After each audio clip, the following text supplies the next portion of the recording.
Hello, everyone. This is Bob Villarreal. Thank you for joining me. This is the last tour for the first letter, and named it Gold Mines and on to Copiapo. Now, we're picking up where we left off at the last tour, and we're looking in the distance there at Tres Cruces. And the central peak is on the left, southern peak is on the right. Now, I want to drop down to you can't see the waterfalls here, unfortunately. I've got pictures of the falls in the Alone book, and in okay, I'm going to check them out for this book too. Anyway, so but you notice there's no excuse me, there's no visible source of water. I've mentioned this before. I mean, you can follow this, and you know it's really fascinating to see this just jump out of you know, the underground like that. Well, let's turn this around. We're going to look, yes, we're going to look west, and the falls is right below us. I want to get to something in a minute. There's Flamingo Lake, or today's Laguna Santa Rosa, off there in the distance, and we're going to get to that in just a minute. But let's again drop down here, because de Merida said that as they followed this stream, it eventually just disappeared into the ground. So let's, and indeed it does. And yep, right down there, I mean, it just disappears right into the ground. Now, you know, I've been by this, you know, so many times, but the first or second time Giancarlo and I came by this, I got my binoculars. We stopped on the road, which is right below us here. We stopped on the road. I trained my binoculars on this, and sure enough, it just goes right into the earth. Well, it comes out again over at, it goes into underground water table and pops up over at Laguna Santa Rosa and the Bofadalas over there. And so let's go on over to Laguna Santa Rosa. You can see below us here is Maricunga Salar. Salar is a dry lake bed, and this is rather extensive. It's a lot. It's like a lot of ones here and up north in Chile. Well, okay. So they arrived here February 24th, 1536. Says de Merida. Now, they only spent a couple of days here, but during this time, Pau approached Almagro and asked if he'd like to ride out to see a nearby mountain. And so they did, and the captain asked de Merida to come out with them, and they went about 8 miles to the east behind us, and then looked south. And let's go on over to this peak. You can see that Laguna Santa Rosa, Flamingo Lake is just over there to the right. They didn't go this far, but they stopped about right here on the right. Anyway, you can see this peak here. Now, Pau asked if his men might take gifts to a high altar on the peak to show and make offerings there to the sun. The captain agreed. So anyway, it happens that he said there's this ceremonial platform there, and he wanted his men to be able to place hawacas, what are called hawacas, as offerings to the sun. These were objects and are objects today, such as figures of men, birds, beasts made of gold, silver, or wood, which they held to be sacred because the sun had received them and they were his. For this reason, the hawacas were held in great veneration. And this peak is today's Cerro Copiapo, and it's just under 20,000 feet. Now, the famous archaeologist Johann Reinhard found an Inca platform here years ago on the summit. So there is a platform there that was used for offerings to the sun and to the Inca. You can read about it in his book, The Ice Maiden, which is just a wonderful book. It's the story of his discoveries of ceremonial sites and like the huts on Yuyayako with the bodies buried up there. It's just I don't want to give away any of it, but you can read more about it in the end of the second letter of this book. Now, I'd like to take a moment to discuss what I believe to be a supreme irony. The expedition never did find gold on their 2-year journey to Chile, except, as I've said before, the meeting of the gold caravan after leaving Saltiza. But look at this. I'm going to take you to several gold mines out here that are either producing today or they've closed down several years ago.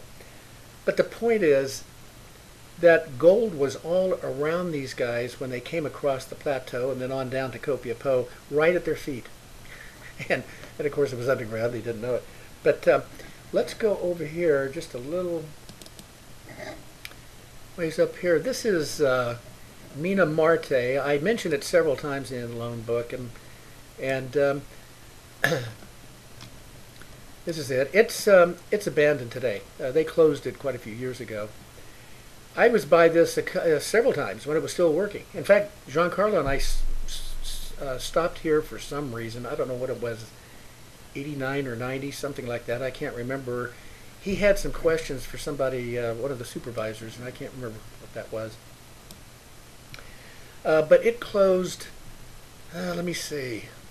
It closed, I don't know the exact date, but it was somewhere in the mid or late 90s.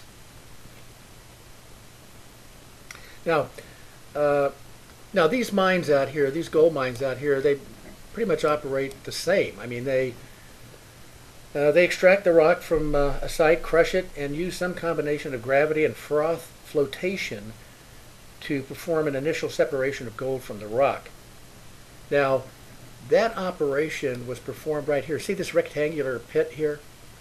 That's where they did that. I can remember when they were still doing that as we passed by. The road that goes south to another mine I'm going to take you to, and then one way to get to Pieces. That's the road there. In many cases, this is followed by some form of cyanide treatment to precipitate out the remaining gold. The remaining rock is known as tailings, and the disposal of tailings is one of the largest challenges facing any hard rock mine. Now, when I was here, it was closed. I went by here, can't remember for what reason, 2001, and at the margin, the northern margin, right down here of this pit, were I don't know how many big oil drums that had cyanide marked it was in red and white, marked as cyanide with a skull and crossbones on it. So they were still trying to clean up the site back then. Now, when I was here in early 2001, and I tell that story in chapter 9 of, I went by here in chapter 9 of Alone, this was completely cleaned out. Okay, but again, here was a working mine that was there for years. Again, it was just real close to the route of march of the expedition. Now let's go down south here. It's about 25 miles to the south. And this is the Maricunga mine. That's just part of it. It's rather extensive. Gone by here once or twice on the way to Pieces. Patricio and I went by here one time.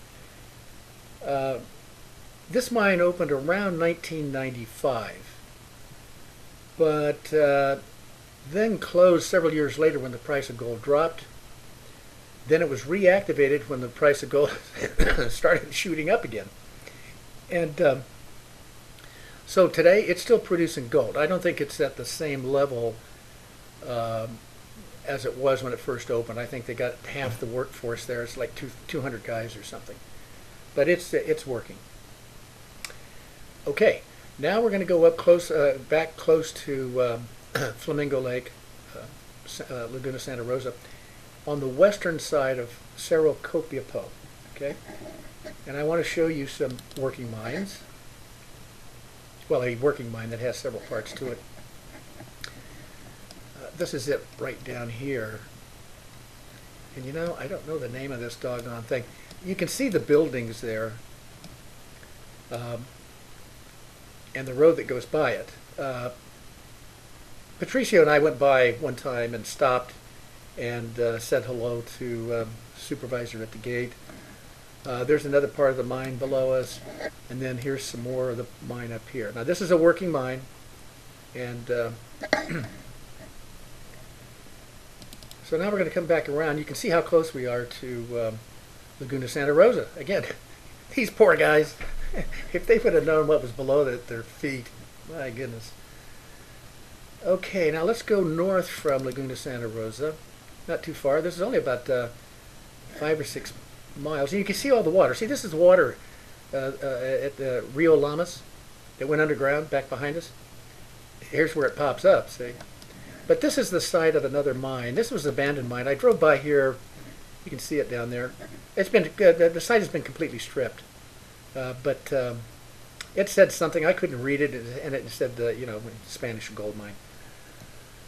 And now let's go to, now this is a working gold mine. This is La Coipa. And it's right over here. It's tailed off the last several years as far as its production, but it's still going. Again, you can see how close all of this is to the line of march of the Almagro expedition. Well, Demerida doesn't tell the last part of this. I'm just going to go on to Copiapó. He ends the first letter here at the lake, and then he starts the second letter in Copiapó. But you know, let's just cruise over the route here. The road is pretty much right below us, following this valley. It goes down this way. And again, I've been over this countless times. Now here's a, and there's several bofedales along this area, and here's one of them. And same thing, you know, I mean, it's water popping up from the surface and watering a small area there that has quite a bit of greenery. Some are more lush than others throughout this part of the Andes. This is nice. There's like 3 or 4 of these along the road to Copiapó. So we're just showing you some of the landscape there. And there's the road right below us. Pretty barren, right? Well, let's go on to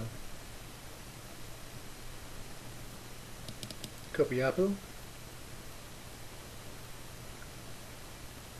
Now, here we are. I think you've seen this at Copiapó in the tours for alone, and but you know, there's a old copper mine that had to shut several years ago, just on the outskirts of town. But here's a gold mine right down here. This is the infamous Mina San Jose.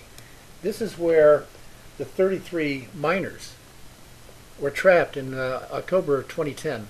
Remember, they were down there for weeks before they finally were taken out. What a story.